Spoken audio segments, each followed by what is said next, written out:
Hello, I'm Mike Cofini from Clearview Filtration. Today we're talking about how to set up your oil pan for a remote oil priming system.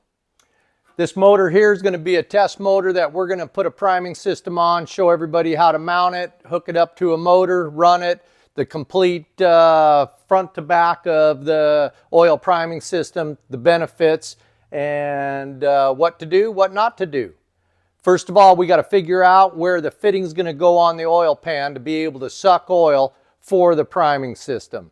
Now, on a dry sump application, we're going to suck out of the tank most of the time to where your tank needs to have an extra fitting. Most of them have an extra half-inch pipe fitting for an extra heater or something like that, to where we can screw a half-inch pipe to number 10 fitting into the dry sump tank, which makes it easy. On a wet sump application, we got to figure out where we want to put that fitting in the oil pan. Now we want to be in the sump, basically wherever the pickup screen of the oil pump is sucking out of, that's the best place for us to have a priming system hooked to.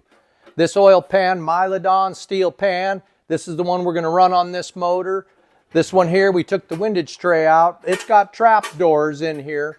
If you put the priming system in the front of a pan that has the trap doors in there, you can empty the oil out of between the trap doors and the priming system outlet, and then it won't prime anymore. And we learned that in testing, that the oil fitting in the back, basically you can run it 24 hours and oil pressure never misses a beat. So make sure we get into the back in the sump. The other thing to consider is where your oil lines are going to be running. Now this priming system is going to be mounted right to your see-through oil filter assembly, so our suction line is going to follow our in and out lines of our motor. On this motor here, Chevrolet, oil filters in the back. Clearview Filtration makes the adapter to adapt where oil filter is on your motor to two fittings. That's going to have the two lines running to our filter assembly. This adapter is going to be mounted in the back. The lines will run along the pan rail and to our see-through filter assembly mounted on the frame rail. This motor is going to go into a dragster, super comp dragster, and that's where we're going to do our testing, is in the dragster. So our filter assembly mounts to the frame rails. You might mount it to many different spots, convenient in your engine compartment. Doesn't matter where we're at, the lines still got to follow lines. This oil pan sits on the motor just like that. Here's the cutout for the stock oil filter. Our billet block adapter is going to be right there. Our lines will be running here, so we've picked the location of basically down towards the bottom. We like to be at least an inch off the bottom of the oil pan so we're not sucking up debris. And in the back where the sump location is. So what we're going to do is going to show you the steps we took for all the do-it-yourselfers out there. We basically drilled out to a half-inch fitting hole here for the fitting. We welded a number 10 weld-on AN fitting onto the oil pan and cosmetically painted it since we will burn off some of the coating that is on this pan. So here's what it looks like us doing it. I marked the pan.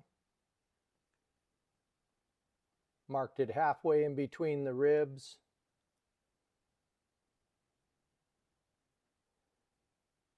And approximately 1 1/8 inch off the bottom of the pan. So it'll be at least 1 inch from inside. Started using a small pilot drill.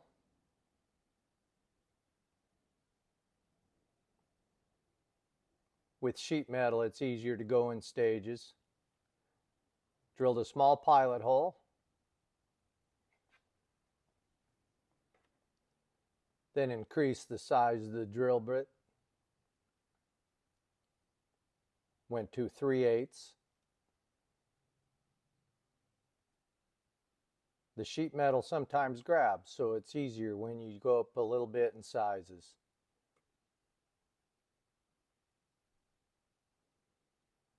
And then the last one we're going to do is a half-inch hole.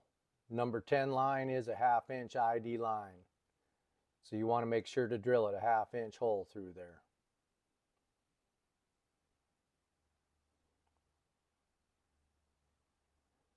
Once you get through, we're going to change out and put a deburr bit in there. I'm just going to take the burr that we made with the drill bit. Going to also take it out on the inside.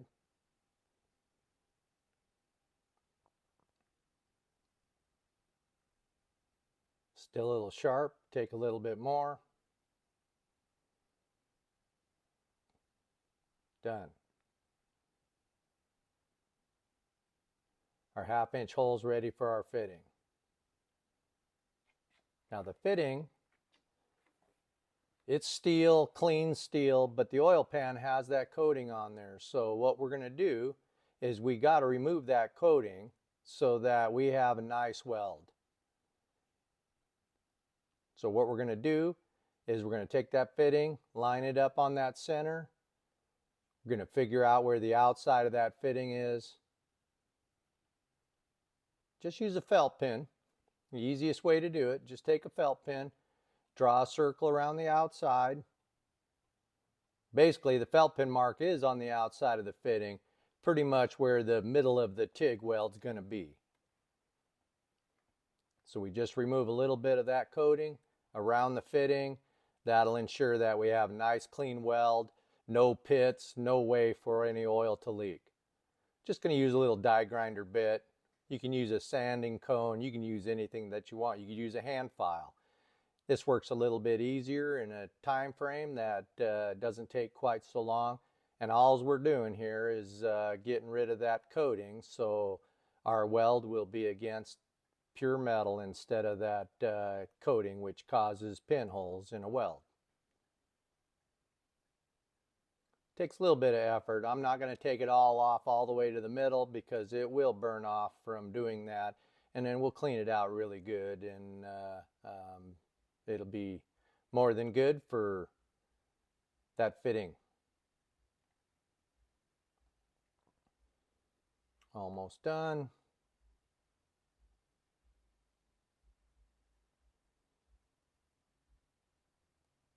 Just got rid of that coating. With the fitting on there, got more than enough room to run a nice little TIG weld and be on fresh steel. That's our whole goal in that process there. Easiest way to hold that fitting on is to put a bolt in the middle of it and a nut on the inside. Basically, it will be extra hands while you're doing it by yourself. Just line up the fitting, put the bolt through, put the nut on the back side. Doesn't even have to be tightened with a wrench, just hand tight, more than enough to put a couple tacks on there and get your fitting in exactly the spot you want it. Just like that. More than enough room to put a really nice bead all the way around that fitting. TIG weld works the best. That fitting is thick, the oil pan is thin. So TIG welding, that we can hold and put all the heat on that fitting and just have a little bit of it go down to the oil pan, enough to cause our pool to where we can follow it around there with the welding rod and make a really nice weld. Get all the way around it. Smoke is from the coating on the oil pan. We're just burning it off a little bit. That's part of it. And it'll be steel, so it can rust because it will be raw metal, but we'll put a little coat of paint on there to keep it from doing that.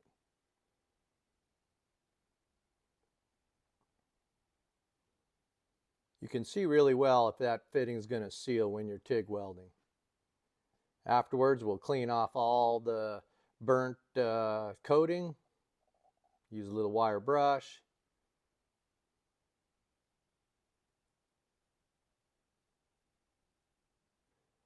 Easiest way to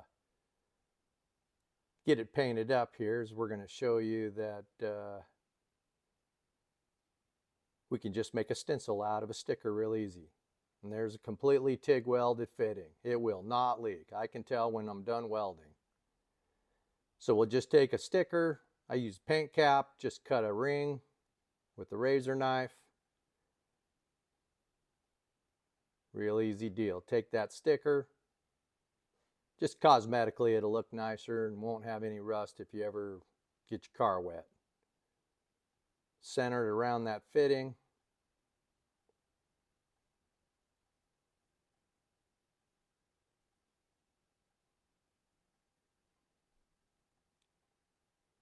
Just like that, real easy. Put a little more paper on it just so we don't get any overspray. We also don't want to get paint on that AN fitting to where we can hurt our seal and cause it not to seal. So we're going to put a little piece of tape around the threads and the end of it, seal the end shut.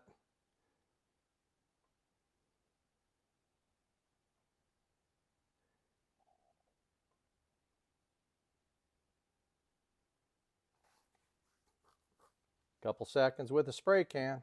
Done.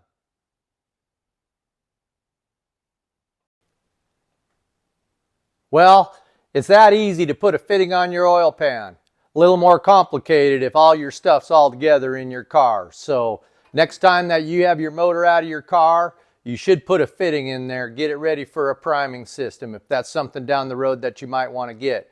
You can also put a female fitting bung in the oil pan to where you can put a plug on there for close clearance. If your headers are really close or something, you can do something a little different than having a male fitting sticking out and then putting the female fitting on the hose. We'll run a 90-degree sweep fitting off the hose right to here. It'll follow our other lines out and cosmetically look really nice. And we'll be able to prime our motor before we start it up anytime in a matter of seconds. Thanks for watching today. Check out clearviewfiltration.com for more tech tips and more products.